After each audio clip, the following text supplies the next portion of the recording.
여러분 친구들 안녕하세요. 전사님이에요. 하나님께서 오늘 말씀을 통해 우리 친구들에게 은혜 주시고 세임 주시길 기대하고 소망합니다.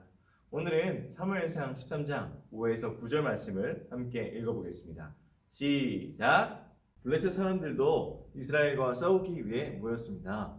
블레셋 사람들에게는 전차 3만 대와 말을 타는 군인 6천 명이 있었습니다. 블레셋 군인은 마치 바닷가의 모래처럼 많았습니다. 블레셋 사람들은 베다웬 동쪽에 있는 믹마스에 진을 쳤습니다. 이스라엘 사람들은 용기를 잃고 말았습니다. 그래서 그들은 동굴과 나무숲으로 가서 숨었습니다. 바위 틈과 구덩이와 우물 속에 숨은 사람들도 있었습니다. 심지어 어떤 히브리 사람은 요단강을 건너 갓과 길르앗 땅으로 도망쳤습니다. 그러나 사울은 길갈에 그대로 있었습니다. 그의 군대는 모두 두려워 떨고 있었습니다. 사울은 7일 동안 기다렸습니다. 왜냐하면 사무엘이 그곳에 오기로 되어 있었기 때문입니다. 하지만 사무엘은 길갈로 오지 않았습니다. 그러자 군인들이 하나둘씩 떠나가기 시작하였습니다. 사울이 말했습니다. 나에게 태워드리는 제물인 번제물과 화목제물을 가지고 오시오. 그리고 그는 하나님께 태워드리는 제물인 번제물을 바쳤습니다. 사무엘상 13장 5에서 9절 말씀. 아멘. 오늘은 하나님이 사울을 버리셨어요 라는 제목으로 말씀을 나눠보도록 하겠습니다. 사울은 드디어 이스라엘의 왕이 되었어요. 이스라엘은요, 이처럼 사울 왕이 있었지만 아직 사울은요, 힘이 전혀 없었어요. 그런데 이스라엘의 적군이었던 블레셋 사람들이요, 이스라엘 백성들과 싸우러 나왔는데 그들에게는 이스라엘보다 훨씬 많은 전차와 말, 군인들이 있었어요. 이 사실을 알고 겁을 먹은 이스라엘 사람들은요, 동굴과 바위 틈, 웅덩이 곳곳에 막 숨어버린 거예요. 제대로 된 무기가 없었던 이스라엘 사람들은 두렵고 무서웠던 거예요. 이스라엘 백성들은 도망치기에 바빴는데 사울 왕은 어쩔 수 없이 길갈이라는 곳에 남아 있었어요. 한 나라의 왕으로서 도망칠 곳이 없었기 때문인데 아마 사울도요, 왕으로 기름 부음을 받지 않았으면 도망을 쳤을 거예요. 그리고요, 사무엘과 한 가지 약속을 했었어요. 어떤 약속이냐면 사무엘이 길갈에서 하나님께 제사를 드리자고 했기 때문에 그를 기다릴 수밖에 없었어요. 사무엘을 기다리는 사울이나 이스라엘 백성들은 두려움으로 떨고 있었어요. 사무엘은 사울에게 블레셋과 싸우기 전에 길갈에서 우리 하나님께 제사를 드리자 이렇게 했는데요. 이것은요, 이스라엘과 블레셋 싸움이 인간의 싸움이 아니고 하나님이 싸우시는 전쟁이라는 이런 고백을 드리기 위한 거였어요. 사울이 알아야 했던 건요, 사무엘의 제안은 사무엘의 생각이 아니고 하나님의 생각이었다는 거예요. 하나님은 이 제사를 통해 사울의 믿음을 시험해 보기 원하셨어요. 하나님은 우리에게요, 가장 좋은 것을 주시기 전에 반드시 우리의 믿음을 달아보세요. 어떤 것을 선택하시는지 눈여겨보시는 거예요. 사울에게 일주일 안에 오겠다고 약속했던 사무엘은요, 일주일이 다 되도록 오지 않았어요. 그동안에 이스라엘 백성들은 더 이상 기다리지 못하고 흩어지기 시작했어요. 이때요, 사울은 완전히 선택의 자리에 서게 되는데 늦어지는 사무엘을 기다리다가 블레셋 사람들에게 전쟁에서 패배하든지 아니면 더 늦기 전에 인간적인 방법으로 이렇게 제사를 드리고 백성들의 마음을 돌이키는지 둘 중에 하나였어요. 결국 이 사울의 믿음에 대한 하나님의 시험이었던 거예요. 사실 사울은 사무엘을 아주 잘 기다렸어요. 블레셋 군대를 바로 눈앞에 두고 무려 일주일 동안이나 사무엘을 기다린 사울의 그 기다림은 참 대단한 거였어요. 그러나 이 사울은 마지막 한두 시간 정도의 시간을 기다리지 못해서 시험에 불합격하고 말았어요. 사울의 잘못은 아주 컸는데요. 왕은 하나님께 제사를 드릴 수가 없었고요. 이것은 오직 제사장만이 할 수 있는 그런 일이었어요. 사울은 백성이 흩어지는 것을 막기 위해 이 제사를 드릴 수 있는 자격이 전혀 없음에도 불구하고요, 자기가 하나님께 제사를 드리고 말았어요. 사울이 제사를 드린 이유가 무엇인가? 이 백성들의 마음을 붙잡기 위해서였어요. 즉, 굳이 뭐 제사장만 제사 드리라는 법이 어디 있냐? 나도 하나님의 기름 부은 종인데 나도 할 수 있다는 거예요. 그러나 하나님이 사울에게서 원하신 제사는 그런 것이 아니었어요. 하나님은 사울이 끝까지 하나님만 의지하기를 원하셨어요. 다른 백성들이 다 흩어지더라도 사울은 그곳에 남아 있어야 했고, 아무리 사무엘이 늦어져도 끝까지 기다려서 사무엘이 드리는 그 제사를 통해서 하나님의 도우심을 받아야 했어요. 이것이 사울이 왕으로 치러야 하는 그런 어려운 시험이었어요. 이 왕은 시험을 치지 않을 것 같은데 사실은 이 백성들보다 더 어려운 시험을 쳐야 했던 거예요. 그러나 사울 왕은 시험을 참지 못했어요. 제사가 끝난 후에 나타난 이 사무엘은 사울에게 지금 왕이 한 게 무엇이냐? 이렇게 물었더니 사울이 변명을 했어요. 백성들이 흩어지고 당신이 정한 시간에 오지 않고 블레셋 사람들은 바로 앞에 다 모였기 때문에 어쩔 수 없이 이 제사를 드렸다는 거예요. 사울은 하나님이 무엇 때문에 자신에게 이런 일주일의 기다림을 주셨는지 이해하지 못했어요. 사무엘은 이렇게 말했어요. 이 일주일간의 기다림이 왕으로서 사울에 대한 하나님의 시험이었습니다. 라고 선포해요. 다시 말해서 하나님은 어느 선까지 사울이 그분의 말씀에 순종하는지 확인하고자 하셨던 거예요. 하나님은 사울이 마지막까지 하나님을 기다리기 원하셨어요. 그랬더라면 사울 왕의 나라가 영원했을 것이지만 사울이 이번 시험에 불합격했기 때문에 왕의 나라가 길지 못할 것이라고 이렇게 말했어요. 하나님은 사울이 백성들의 인기를 얻기 전에 하나님 앞에서 바른 목자가 되길 원하셨어요. 그러면 당장 백성들이 사울을 조롱하고 비웃기도 하겠지만 결국 하나님이 사울을 높여주실 거예요. 사람은 자기가 높아지고 싶다고 해서 높아질 수 있는 게 아니에요.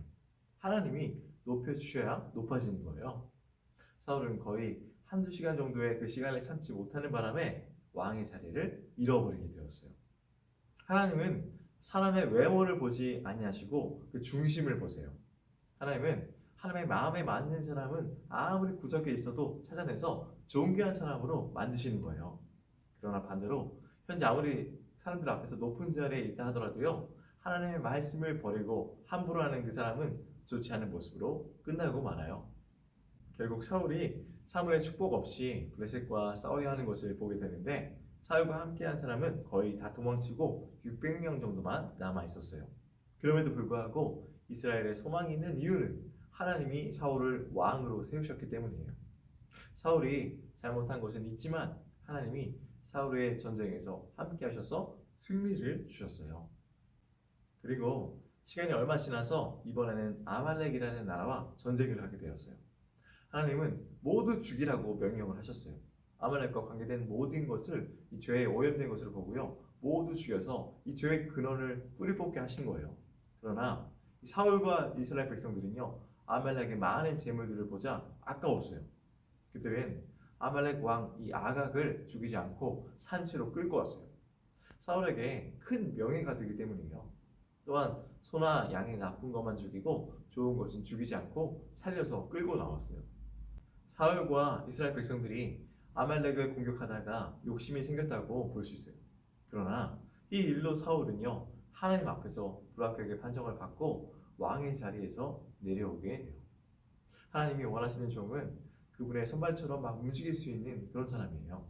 다른 말로 하나님의 마음을 시원하게 드리는 종을 원하셨어요. 그런데 어리석게도 사울은 자기가 사무엘을 속일 수 있다고 생각했어요. 이 아각 왕과 가축들을 감춰놓고 모른 척하면 아무도 모를 줄 알았던 거예요. 그러나 사무엘은 하나님이 가르쳐 주시는 것을 통해서 이미 모든 것을 다 알고 있었어요. 사울은 작은 욕심을 버리지 못했기 때문에 이것과 비교되지 않은 엄청난 하나님의 축복을 놓치게 된 거예요. 우리는 사람들에게 인정받는 것과 하나님 앞에서 인정받는 것 중에서 선택의 자리에 서게 되는데, 그럴 경우에 반드시 우리는 하나님께 인정받는 길을 선택해야 돼요. 그러나 사울은요, 사람들에게 인기를 선택하고 하나님의 인정을 버렸어요. 사울은 세상에서 사람들에게 인정받고 인기를 혼자 차지하려고 노력했어요. 그러나 사울은 하나님 앞에서 이미 가치가 없는 사람이 되고 말아요. 지혜로운 사람은요, 사람들의 인정을 잃어버리는 일이 있어도 하나님의 인정을 결코 놓치지 않는 그런 사람이에요. 하나님이 사울 왕에게 아말렉을 치게 하신 것은요, 순종을 확인하는 중요한 시험이었어요. 그런데 사울 왕은 철저하게 순종하지 않았어요. 죽이라고 했던 아말렉 왕 그 아각을 살리고요, 가축들을 산채로 잡아오면서 하나님께 제사 드리기 위한 것이라고 변명했어요. 죽여서 없애는 것보다 하나님께 바치는 것이 더 낫지 않느냐, 그런 생각했던 거예요. 인간적으로 생각할 때 죽여서 없애버리는 것보다 하나님께 제사로 바치는 게 나을지도 몰라요. 그러나 하나님은요, 짐승을 많이 바치는 제사를 기뻐하시는 게 아니라 하나님의 말씀을 듣는 제사를 원하셨어요. 그래서 이 사무엘은요, 순종이 제사보다 낫다, 이런 아주 중요한 말을 하게 되는 거예요. 마무리할게요. 하나님 앞에서는 겸손해야지 큰 사람으로 인정을 받는데 교만해지면 점점 더 작아지게 되고요, 형편없는 사람으로 변하게 되고 마는 거예요.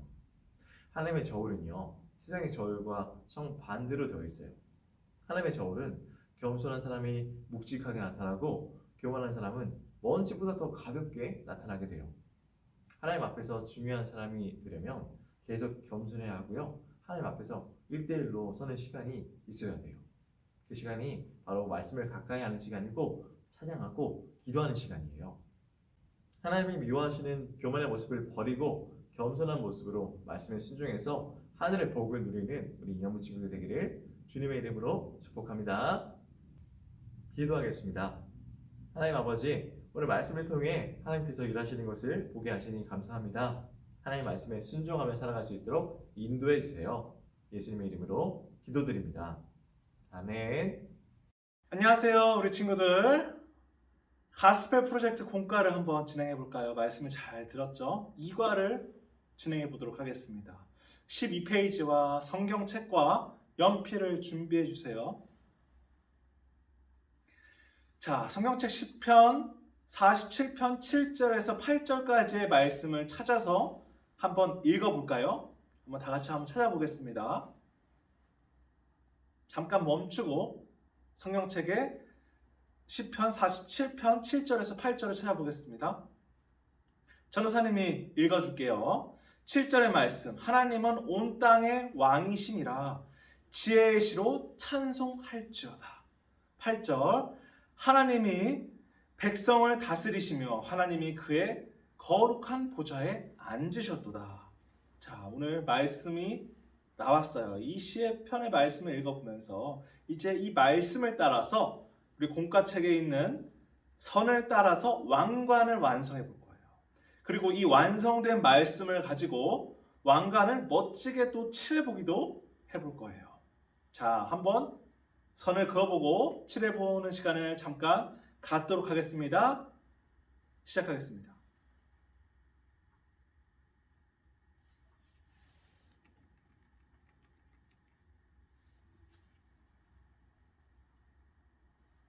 잘했어요. 하나님은 온 세상의 왕이시고 모든 것을 다스리시는 분이세요.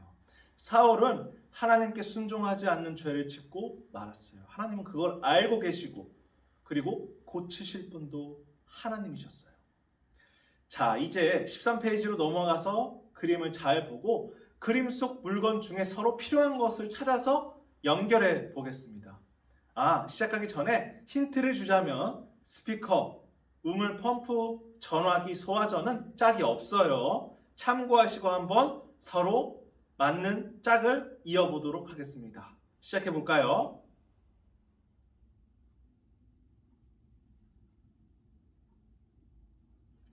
자, 필요한 물건끼리 연결하고 나니까 이제 필요 없는 물건이 남았죠.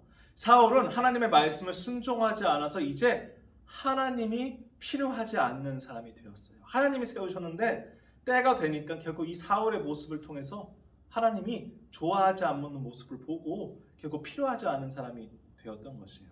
자, 이제 우리 뒤죽박죽 이야기를 만들어 볼 건데 학생용 교재 91페이지를 뜯고 빈칸에 넣을 단어들을 제시된 낱말에 따라 순서대로 적은 다음에 점선으로 한번 접어보세요. 그리고 학생용 교재 92쪽에 있는 뒤죽박죽 이야기에 빈칸에 번호 순서대로 단어들을 적어보세요. 우리 한번 천천히 진행해 보도록 하겠습니다. 잘했어요. 이제 마지막 14페이지로 넘어가서 하나님의 말씀에 순종하려면 어떻게 해야 되는지 생각해보고 그리고 그 순종할 때 그리고 또 순종하지 않을 때의 모습을 한번 그림이나 글로 표현해 보겠습니다. 하나님이 우리에게 순종을 바라는 이유는 하나님의 계획과 방법이 가장 좋기 때문이에요.